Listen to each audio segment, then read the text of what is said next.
After World War I, many farmers, including those on the Yorkshire Wolds, had a very difficult time. This was partly due to the price of corn being very low, so they could not make any money.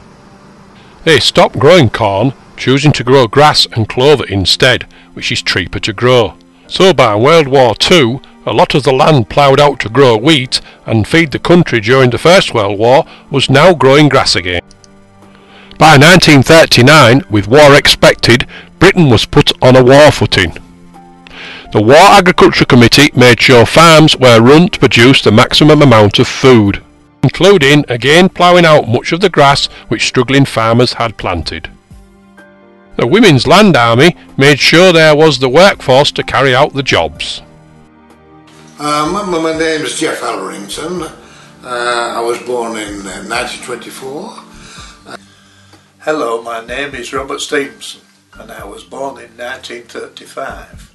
So I was of a similar age to you when during the Second World War. My family were farmers at Arras Farm, Market Wheaton.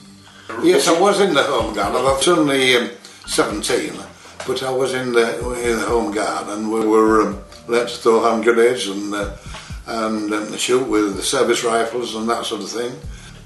We just going to the church tower, and while they were bombing Hull, we were supposed to look out for if there's any aircraft came down for parachutists, you see, but we never.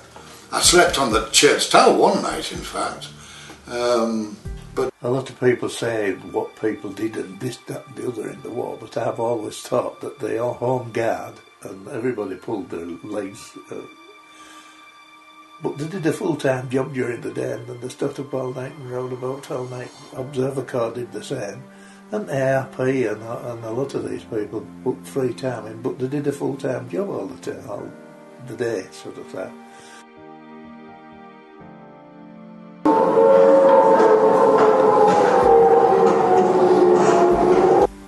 When I was a little girl, about 3 years old, we lived about 3 miles from Hull city centre. One night my mother decided to take me to the cinema, and during the programme the siren went and we were all turned out and sent to Ferrens Art Gallery into the basement. We spent the next few hours there until the raid had finished. My mother then proceeded to walk home. Fortunately, a very kind sailor, home on leave, offered to carry me, and I remember for what seemed ages they were crunching through glass all the way down Prospect Street and beyond. He carried me the 3 miles home, where my dad was anxiously waiting there in the west for my mum and me, and he thanked him very much and gave him a bottle of beer, and he was chuffed to death.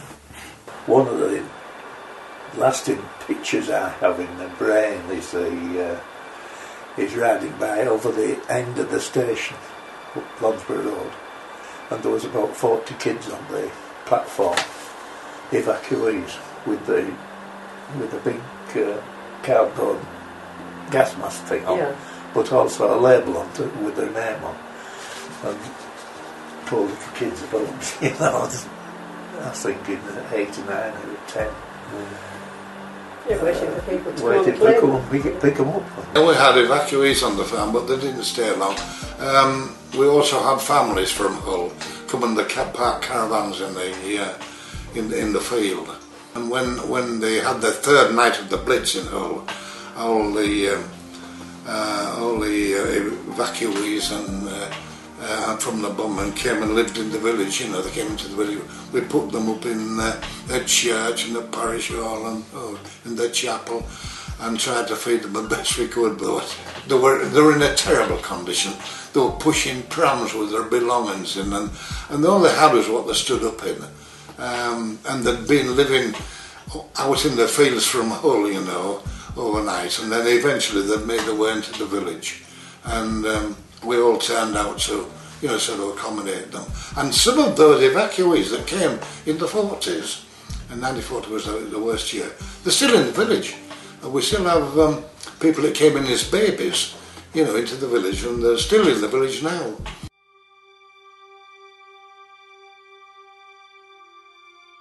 Germans were good. Auntie Evie had a German prisoner of war, and he built that cow shed there.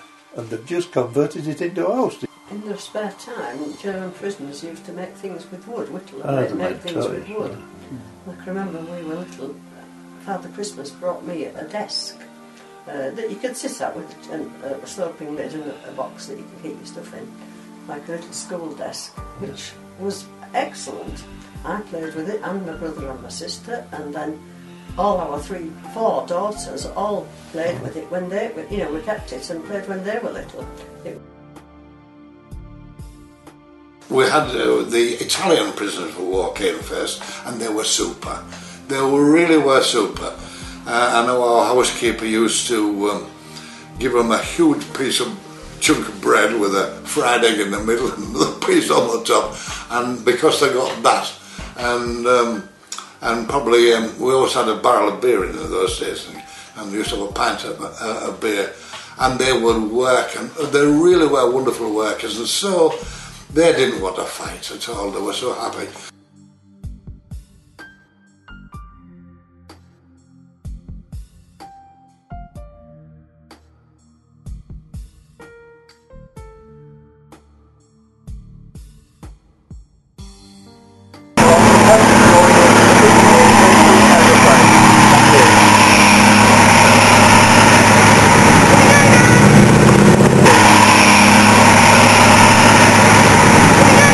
Hello, my name is Chris Welford. I was born in 1933. My family farm at Weaverthorpe. I was a young boy during the Second World War.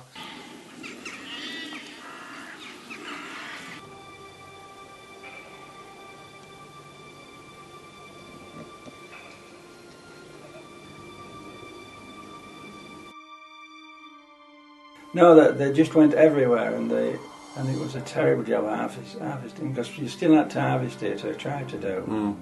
I remember more the tanks being around, because I mean they were a mechanical monster really, weren't they, to somebody 7 or 8 years old, quite frightening at times. I remember riding my bike up from, we lived at Spaniel Farm, which is about 1.5 miles away on the hilltop, and riding my bike up to Weaverthorpe one night, and this tank passed me on the way, and within about